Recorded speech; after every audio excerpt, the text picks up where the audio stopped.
Hello everyone, कैसे हैं आप लोग। उम्मीद करते हैं बहुत बढ़िया, बहुत ज़बरदस्त होंगे। तो आज की पॉडकास्ट में इस कैमरे के फ्रेम में हमारे बहुत ही अजीज मित्र, बहुत ही पुराने और घनिष्ठ मित्र जो कि अभी चौरी चौरा में ड्यूटी पर हैं, sub inspector Rajiv Ranjan sir. Sir आपका बहुत बहुत स्वागत है। बहुत बहुत धन्यवाद। और आज के वीडियो में बात करने वाले हैं जो 2025 में वैकेंसी आने वाली सर 4500, कैसे बच्चे उसको क्रैक करेंगे, आपकी स्ट्रेटजी क्या है सर, उसके बारे में पूरा डिटेल होगी वीडियो। तो जिस बच्चों को भाई 2025 दरोगा की वैकेंसी का वेट था ना, कैसे आप क्लियर करोगे सर से हम बहुत सारी चीजें जानने वाले हैं सर।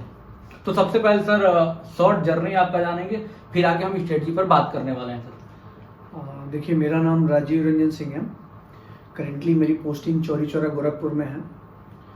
जर्नी की बात करें तो बैकग्राउंड मेरा बीटेक का है। मैंने बीटेक करा हुआ है काइट गाजियाबाद से। आफ्टर डैट कुछ दिन मैंने प्राइवेट नौकरी करी, और उसी बीच में जैसे आप लोगों को अभी खबर मिल रही है कि वैकेंसी आने वाली है, मुझे भी थोड़ी सी खबर मिली कि वैकेंसी आने वाली है। फिर मैंने प्राइवेट जॉब को ड्रॉप करा एंड मैंने तैयारी करी, और लगभग 12-14 महीने में ही मैंने इस एग्ज़ाम को क्रैक करा था जी। और अगर सही बताएं तो आप लोग बहुत लकी हो, क्योंकि इतनी जल्दी जल्दी वैकेंसी आती नहीं है एसआई की। अगर आप देखोगे तो 2011 में वैकेंसी आई थी, फिर 2015 में आया, उसके बाद देखेंगे तो 2019 में आया, 19 में नहीं, 2015 में कंप्लीट हुआ था। 15 वाला जो है 19 में कंप्लीट हुआ, फिर 19 वाला जो है 22 में कंप्लीट हुआ। लेकिन योगी जी के शासन की सबसे अच्छी बात यह है कि जो भी वैकेंसी होती है वो बहुत जल्दी जल्दी कंप्लीट होती है। जैसे हम लोगों का जो एग्ज़ाम हुआ था वो 21 के अक्टूबर में हुआ था, और 23 में हम लोग की ज्वाइनिंग हो गई थी। मार्च 2023 में हम लोग की ज्वाइनिंग हो गई थी। तो बहुत तेज़ी से वैकेंसियाँ कंप्लीट होती हैं। अभी तक का जो बीजेपी गवर्नमेंट का जो रहा है ट्रैक रिकॉर्ड ही यही रहा है। तो आप लोग बहुत लकी हैं कि 4500 वैकेंसी आ रही है, और बहुत ही सही समय पे आ रही है। इतनी जल्दी जल्दी कोई वैकेंसी आती नहीं थी जितनी अभी आई है, खासकर एसआई का। कम से कम 5-6 साल का गैप रहता था, लेकिन इस बार जो है जल्दी आई है। बिल्कुल। और एक बात जानना चाहेंगे सर कि जो आपका सोर्स रहा है सर, मोटिवेशन का सोर्स तो अलग चीज़ है, बट पढ़ने का जो सोर्स रहा है सर, स्टडी करने का, इतना जल्दी आपने कैसे क्रैक कर लिया। मतलब हमें लगता है सर हम लोग बहुत दिनों से एक साथ हैं, और मैंने आपको देखा है कि ना आपने कहीं बहुत ज़्यादा कोचिंग करी हुई है। तो मतलब कहाँ से सोर्स मिला आपको, कहाँ से स्टडी करा आपने। और नहीं, देखिए, मैंने कोचिंग नहीं करा है, ये सच्चाई है। मैंने ऑनलाइन से बहुत सारे कंटेंट उठाए थे। उसमें आपको देखना होगा कि मतलब सबसे पहले तो आप प्रीवियस ईयर को एनालाइज करो कि क्या क्वेश्चन आ रहा है, कहाँ से आ रहा है। जैसे कि अगर आप ध्यान से देखोगे तो आपको समझ में आएगा कि हिंदी जो है उसमें जो 40 क्वेश्चन हैं, तो 40 में आप आराम से 36-37 सही कर ले जाओगे। जीएस है, अगर आप उसको सही से देखोगे तो आपको पता चलेगा कि मेजर जो पोर्शन है वो पॉलिटी का है। तो अगर आप पॉलिटी पे अच्छा कमांड कर लेते हो तो आप अच्छा खासा जीएस में कर जाओगे। तो ये सब चीज़ें आपको एनालाइज करनी पड़ेगी। रीजनिंग या मैथ भी इतना टफ नहीं आ रहा है अब। जो हम लोगों ने दिया था इसमें बिल्कुल टफ नहीं था। इसके पहले वाले जो एग्जाम्स हुए थे उसमें मैथ टफ था, लेकिन अब जो उन्होंने चेंज करा है उसमें बिल्कुल भी मैथ टफ नहीं है। तो मैथ और रीजनिंग की आप प्रैक्टिस कर सकते हैं। देखिए, 2 सब्जेक्ट में आपको बेटर करना पड़ेगा। अगर आप एसआई के लिए प्लानिंग कर रहे हो तो आपको हिंदी और जीएस ये बहुत ही अच्छा करना पड़ेगा। रीजन क्या है कि ये आपको समय बचा के देंगे। रीजनिंग और मैथ में भी आप अच्छा करोगे, लेकिन उसमें जो मेजर जो कैंडिडेट होते हैं वो अच्छा कर जाते हैं मैथ और रीजनिंग में। लेकिन अगर आप जीएस और हिंदी में अच्छा कर जाते हो तो ये आपको समय बचा के देगा मैथ और रीजनिंग के लिए, जिससे आपके चांसेस बढ़ जाएंगे सिलेक्शन लेने के। देखिए, मैंने जब दिया था तो मुझे याद है मेरे जो थे जीएस में जो थे 40 में 36 सही थे, और हिंदी में भी 40 में मेरे 36-37 सही थे। मतलब दोनों मिला के ही मेरे 80 में 72-73 क्वेश्चन सही बैठ रहे थे। तो ये बहुत बड़ा फैक्टर था मेरा सिलेक्शन होने का। मैथ रीजनिंग तो मैं कर ही लिया था, बीटेक बैकग्राउंड है तो कोई दिक्कत नहीं। अच्छा, एक चीज़ मैंने देखा है सर कि आप तो हमारे बहुत दिनों से हमारे साथ जुड़े हुए हैं। जब इस शरीर पे वर्दी नहीं थी, स्टार नहीं था, तब से हम लोग एक साथ हैं, और हमारी भी जर्नी कुछ समय शुरुआत ही हो रही थी। और तब से मैं सर को देख रहा हूँ। मतलब होता है ना कि बहुत सारे बच्चे बहुत ज़्यादा नोट्स बना लेते हैं, बहुत सारी किताबें, कुछ मास्टर लोग हैं, हालांकि मैं उनको मास्टर नहीं बोलता, बोलते हैं कि 4500 वैकेंसी आ रही है सर, 3000 हमारे यहाँ सिलेक्शन होगा। मतलब क्या मतलब हड़ताल मचा रखे हैं सर। आपको क्या लगता है उनके यहाँ से 3000 सिलेक्शन हो जाएगा? बहुत मुश्किल है। देखिए, अगर वो पढ़ाएंगे तो बिल्कुल नहीं होगा। ये जिनकी बात कर रहे हैं मैं समझ पा रहा हूँ। हाँ, बच्चे भी समझ पा रहे हैं मैं किसकी बात कर मुझे रहा हूँ। मूल विधि पढ़ना था और मुझे याद है मैंने उनके कुछ लेक्चर्स देखे थे, 4-5 लेक्चर्स, और मुझे लगा था कि ये सिलेक्शन कम पीएचडी ज्यादा करा देंगे। अरे यार मुझे पीएचडी थोड़ी करना है, मुझे सिलेक्शन लेना है। और अगर 2-3 क्वेश्चन आ रहे हैं किसी सब्जेक्ट से, मूल विधि से मुश्किल से 3 या 4 क्वेश्चन आते हैं। अब 3-4 क्वेश्चन के लिए आप 3 महीना पढ़ाओगे तो क्या मतलब है? अच्छा सर, ऐसा भी है क्या जो एसआई टॉप किया है, जो अपने आप को बोलता है टीचर कि मैं टॉपर हूँ, क्या ये जरूरी है क्या एक टॉपर ही टॉपर बना सकता है सर? कोई मतलब नहीं है। वो अच्छा। खुद पढ़ के टॉप कर दिए होंगे, लेकिन मैंने जो उनकी स्ट्रेटेजी देखी है मुझे समझ में नहीं आया, और लड़कों को समझ में आया वो अच्छी बात है। बिल्कुल सर। अब मुझे नहीं लगा कि मेरा सिलेक्शन हो पाएगा। अब बाकी लोगों को लगे तो बहुत अच्छा है, लोग हुए भी होंगे, मैं उससे मना नहीं कर रहा हूँ। और हालांकि मैं उनको मास्टर मानता भी नहीं हूँ सर, क्योंकि जो नचनिया और बजनिया वाला काम कर रहा है ना वो अलग तरीके से, वो अलग चीज है सर, उसको छोड़ते हैं हम लोग, बाकी के बच्चों के हित में बात करते हैं। एक चीज मैंने देखा है सर के बारे में कि सर इतना पोथी नहीं बनाए थे। हम देखे सर एक कॉपी बनाया पूरा मैथ खत्म, एक कॉपी बनाया पूरा जीएस खत्म, मतलब अलग तरीके की स्ट्रेटजी थी सर। मतलब क्या कर रहे थे पूरा, मतलब आर्यभट्ट बनना था आपका, फिर सिलेक्शन लेना था? नहीं देखिए, 2 चीजें बहुत इंपॉर्टेंट होती हैं। पहला चीज की जैसे अभी मान लो वैकेंसी आने वाली है, 1-2 महीने में फॉर्म फिलअप होंगे, तो ये जो टाइम होता है 4-5 महीने का जो समय होगा, एक तो ये इंपॉर्टेंट होता है, मतलब जब फॉर्म फिलअप करने से लेके एग्जाम होने तक, और ड्यूरिंग जब आपका एग्जाम होता है तो उसमें जो 10 या 15 दिन का समय होता है, जैसे मान लो आज से एग्जाम चालू हुआ 6 जून से, आपका पेपर है 20 जून को, तो आपके पास 14-15 दिन का समय है, या 10 दिन का समय मिल जाता है, या 5 दिन का ही मिल जाए। तो ये जो दोनों समय हैं ये बहुत इंपॉर्टेंट होते हैं। पहला इसलिए इंपॉर्टेंट होता है क्योंकि देखो, जब आपको पता चल गया कि वैकेंसी आने वाली है तो आपके अंदर थोड़ी एनर्जी ज्यादा हो जाती है कि यार अब मुझे पढ़ना है। आपका मोटिवेशन, आप किसी को मोटिवेट करने की आपको जरूरत नहीं पड़ती है, उसमें ज्यादा पढ़ाई कर सकते हैं, आप खुद ही मोटिवेट हो जाते हो कि यार वैकेंसी आ गई है, मुझे निकालना है। तो इसमें अपने आप को एनर्जेटिक रखना है, बार बार डिस्ट्रैक्ट नहीं होना है इधर उधर।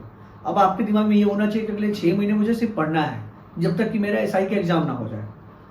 तो इसमें आप अपनी स्ट्रेटेजी फिक्स करो कि हाँ मुझे हिंदी के लिए आदित्य पब्लिकेशन पढ़ना है या लूसेंट पढ़ना है, तो एक बुक से स्टक हो जाओ।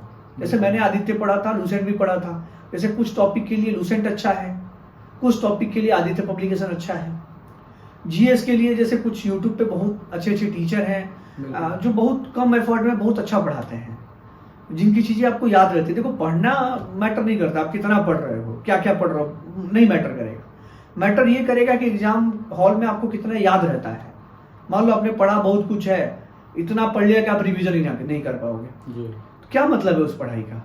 फिर आप कंफ्यूज हो जाओगे एग्जाम हॉल में कि यार मैंने पढ़ा तो था, लगता ये है कि ये है। तो इंपॉर्टेंट ये है कि आप जो पढ़ रहे हो वो आपको याद रह रहा है कि नहीं रह रहा है। अब उसके लिए अगर आप खुद का ट्रिक बनाओगे, अपना ट्रिक बना लो, दूसरे का ट्रिक यूज करना है उनका ट्रिक यूज कर लो, नोट बना ले अपना, शॉर्ट नोट बना लो। पॉलिटी का देख लो, यहाँ से इतने क्वेश्चन आने हैं, जैसे आर्टिकल से अच्छे खासे क्वेश्चन आते हैं, फिक्स है, हर साल आना है। तो क्या यूट्यूब के भरोसे रह के पूरी तैयारी हमारी हो जाएगी? कोई टीचर बोल रहा है कि नहीं मैं ही सब करवा दूंगा, क्या ये कोई जरूरत नहीं। देखिए, मैं आपको बताऊं, मैंने किसी का बैच नहीं लिया था, मैंने 1 रुपये का कोर्स नहीं खरीदा है। ये तो मैंने देखा है, ये सच्चाई है। हाँ, बिल्कुल। मैंने 1 रुपया किसी का कोर्स नहीं खरीदा है। मैंने टेक्स्ट बुक का खरीदा था, बस टेक्स्ट बुक का सिर्फ पेपर देने के लिए खरीदा था। वो जरूरी है, वो मुझे पता चल जाएगा किस टाइप के पेपर आ रहे हैं, और मेरे पास लिमिटेड सोर्स थे, मैंने बस उन्हीं से पढ़ा है, उन्हीं को बार बार पढ़ा है। मतलब भटकाने के लिए बहुत सारे सोर्स हैं, उसी में से फिल्टर कंटेंट हमें पढ़ना है। बिल्कुल बिल्कुल। देखिए, होता क्या है कि जैसे आप मान लीजिए आप लूसेंट से हिंदी पढ़ रहे हैं, कोई दोस्त आया आपके कि यार मैं तो आदित्य पब्लिकेशन से पढ़ रहा हूँ, तो अब आपको लगेगा कि यार मैं तो आदित्य लूसेंट में पढ़ा नहीं हूँ, तो आप यहाँ पे कंफ्यूज हो जाओगे। आप अपने सोर्स पे फिक्स रहोगे, नहीं मैं इससे पढ़ रहा हूँ तो मैं इसी से पढ़ूंगा। बिल्कुल, हाँ ठीक है। जब आप ये चीज जब आप फिक्स हो जाओगे कि मुझे इसी से पढ़ना है, तो आप इधर उधर डाइवर्ट नहीं होगे। कुछ चीजें लूसेंट की अच्छी है, कुछ चीजें आदित्य की अच्छी है, आप चाहो तो दोनों को कंबाइन करके पढ़ सकते हो। लेकिन ये नहीं कि जब हम पारेवाची पढ़ रहे हैं तो इधर इससे भी पढ़ रहे हैं उससे भी पढ़ रहे हैं, नहीं। अगर साहित्यिक हिंदी पढ़ रहे हैं तो आप सिर्फ लूसेंट का सहारा लीजिए, फिर आप आदित्य मत पढ़िए। बिल्कुल, लिए काफी है साहित्यिक हिंदी के लिए। मतलब उसमें जितने ये व्यास सम्मान, सरस्वती व्यास सम्मान या जो भी चीजें हैं, जितने सम्मान से क्वेश्चन पूछता है वो उसमें दिया हुआ है, उसको आप पढ़ सकते हैं। या यूट्यूब पे 1-2 चैनल ऐसे हैं, अगर आप लोग डिमांड करोगे तो मैं बता दूंगा, ऐसे चैनल हैं जो बहुत अच्छे अच्छे ट्रिक से याद करा देते हैं। तो हमारा मेन मोटो है कि हम एग्जाम में नंबर ले आ पाए और हमारा सिलेक्शन हो पाए।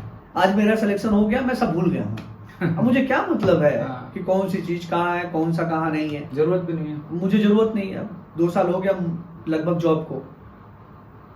बिल्कुल सर। और पढ़ाई के बारे में सर आपने बहुत सारी बातें कहीं, बच्चों को समझ में आया कि फिल्टर कंटेंट पढ़ना है, लिमिटेड पढ़ना है, बहुत ज़्यादा यूट्यूब पर ही केवल नहीं कि बस 24 घंटे हम मैराथन देखे 15 घंटे, कोई मतलब नहीं है। देखिए मैंने बहुत हाँ। देखिए 2 ही तरीका है सेलेक्ट होने का।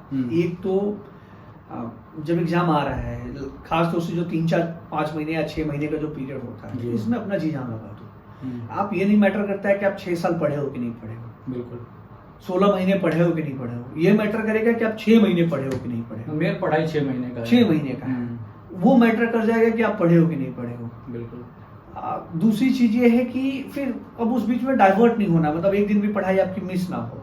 मतलब आपको बुरा लगना चाहिए अब एक दिन भी मिस हो तो। वो 6 महीना जो है Continuity। ये कंटिन्यूटी रहे। दूसरी चीज आपका जो है साला मतलब फिक्स रहे कि मुझे पॉलिटी के लिए यही पढ़ना है, चूज करना, इससे ज्यादा मुझे नहीं पढ़ना है। अगर आप अरिहंत पब्लिकेशन की किताबें पढ़ रहे हो, मतलब जो भी पढ़ना है, लूसेंट पढ़ रहे हो जीके के लिए, जीएस के लिए, तो आप एक चीज पे स्टक हो जाओ। अब आप चूज कैसे कर सकते हो कि मैं किसके लिए क्या पढूं? देखिए कई सारे टॉपर्स के वीडियोस हैं यूट्यूब पे, आप देख सकते हैं। वो जो एक बुक बताते हैं, देखिए मैं आपको भी बता दे रहा हूँ। मैं टॉपर नहीं था, मेरा सिलेक्शन हुआ था अच्छे मार्क्स से, जनरल कैटेगरी से, लेकिन मैं टॉपर नहीं था। देखिए सिंपल मैं आपको बता दूं, हिंदी के लिए अगर आपको जैसे विलोम शब्द, पर्यायवाची या जो भी ये इस टाइप की चीजें हैं, उसके लिए आदित्य पब्लिकेशन बेस्ट है। साहित्यिक हिंदी पढ़नी है, उसके लिए जो है आपको लूसेंट का जो हिंदी है वो बेस्ट है। उसके बाद अगर आप जीएस में देखें पॉलिटी की बात, तो पॉलिटी में जैसे जीके, क्रेजी जीके ट्रिक एक चैनल है, उस चैनल को आप यूज कर सकते हैं। उसमें पॉलिटी बाय ट्रिक बहुत अच्छा याद करा है। चैनल का प्रमोशन भी हो गया सर। बिल्कुल, देखिए जो अच्छा है उसको तो अच्छा बताना पड़ेगा। तो क्रेजी जीके ट्रिक बहुत अच्छा चैनल है, उससे आप जो है पॉलिटी बहुत अच्छे से पढ़ सकते हैं। और अगर मैं बात बताऊं तो उसके अलावा जैसे कोई टॉपिक आपको समझ में नहीं आ रहा है, आपको लग रहा है इस टॉपिक से क्वेश्चन आ रहा है, मुझे समझ में नहीं आ रहा, आप यूट्यूब पर डालो, बतेरे टीचर हैं जिन्होंने बहुत अच्छा पढ़ा रखा है, उनका देख के नोट्स बना लो, काम खत्म। ऐसे ही हिंदी के टॉपिक हैं, अगर कोई टॉपिक आपको समझ में नहीं आ रहा है कि ये कैसे, जैसे कई लोगों को कई चीजें नहीं समझ में आती हैं, तो आपने सर मैथ किससे जैसे पढ़ा था? संधि विच्छेद जो है नहीं समझ में आता है, तो संधि विच्छेद के लिए जैसे आप यूट्यूब पे डालोगे, 4-5 टीचरों का आ जाएगा, उनमें देख लो जो अच्छे टीचर हो उनका पढ़ के नोट्स बना लो, फिर आप देखो प्रीवियस ईयर करके मेरे से हो रहा है कि नहीं हो रहा है। बिल्कुल, पूरा डिपेंडेंसी उन पे ना रखें कि वही सब नहीं, करते हैं बिल्कुल हमारे नहीं, लिए। बिल्कुल नहीं रखना। उनसे पढ़ा और प्रैक्टिस हमने खुद करा। बिल्कुल बिल्कुल, किसी भी टीचर का पकड़ के उसका नोट्स बना लीजिए, फिर उस नोट्स को बार बार देखिए और क्वेश्चन लगाइए। आपने तैयारी करी है सर, तो उस समय मैथ्स के लिए आपने ऑनलाइन में क्या सोर्स लिया था, किससे पढ़ा था? दो चार नाम है जो मतलब यूट्यूब पे बहुत ट्रेंड में है सर, किन से पढ़ा, मतलब क्या हेल्प लिया, किन से लिया सर? वो लोग भी हम लोग उम्र के ही हैं, बहुत बड़े। देखिए मैं आपको बताऊं, मुझे फ्री कंटेंट मिल गया था। E1 कोचिंग सेंटर है, अच्छा। ऑनलाइन, उनका मैंने वीडियो डाउनलोड कर लिया था जब वो शुरू में पढ़ाना चालू किए थे। मैंने किसी का कोर्स नहीं लिया था। अच्छा। हाँ, अभिनय सर का थोड़ा सा सहयोग लिया था मैंने यूट्यूब पे ही, जो उनका मटेरियल है। बाकी मैंने किसी का बैच नहीं खरीदा था। ऑनलाइन ही जो फ्री के कंटेंट है मैंने सिर्फ उसी को यूज किया।